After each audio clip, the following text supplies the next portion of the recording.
તો ઓપરેશન સિંદૂર બાદ પ્રધાનમંત્રીની પ્રથમ ગુજરાત મુલાકાત છે। અમદાવાદ એરપોર્ટથી ઇન્દિરા બ્રિજ સુધી તેઓ રોડ શો આજના દિવસે કરવાના છે। પ્રધાનમંત્રી આજે સાંજે 6:30 વાગે અમદાવાદ એરપોર્ટ પહોંચશે।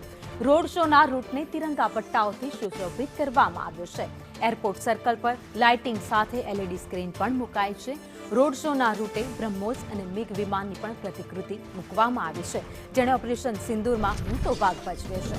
રોડ શોના રૂટ પર અંદાજે 50,000 લોકો ઉપસ્થિત રહેશે, એટલે કે પ્રધાનમંત્રી નરેન્દ્ર મોદીની એક ઝલક જોવા માટે સૌ કોઈ ગુજરાતવાસીઓ આતુર છે। અને જ્યારે તેઓ ગુજરાતના પ્રવાસે આવી રહ્યા છે, ત્યારે તેમનું આગમન કરવા, તેમની એક ઝલક જોવા માટે સૌ કોઈ રસ્તા ઉપર પહોંચી રહ્યા છે। તો સાંજે 7 વાગ્યા બાદ રાજભવન તેઓ પહોંચવાના છે।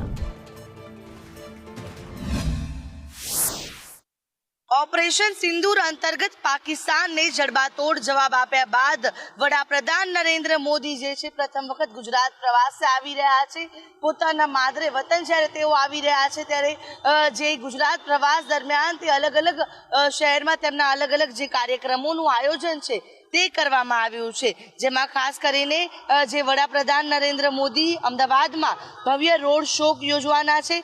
વડાપ્રધાન ગુજરાત આવશે, ત્યારબાદ વડોદરા, દાહોદ અને ભુજના વિવિધ કાર્યક્રમોમાં તેઓ ઉપસ્થિત રહેશે। અને ત્યારબાદ અમદાવાદમાં જે ભવ્ય રોડ શો યોજાશે, ત્યારે જોઈ શકાય છે કે રોડ શો માટે વિવિધ તૈયારીઓ કરી દેવામાં આવી છે।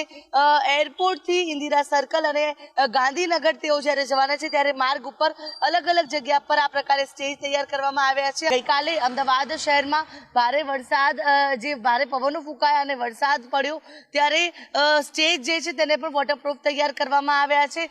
જે સ્પીકર્સ હોય, લાઇટ્સ હોય, તમામ વસ્તુઓને પણ જે પ્લાસ્ટિકથી કવર કરી દેવામાં આવ્યા છે।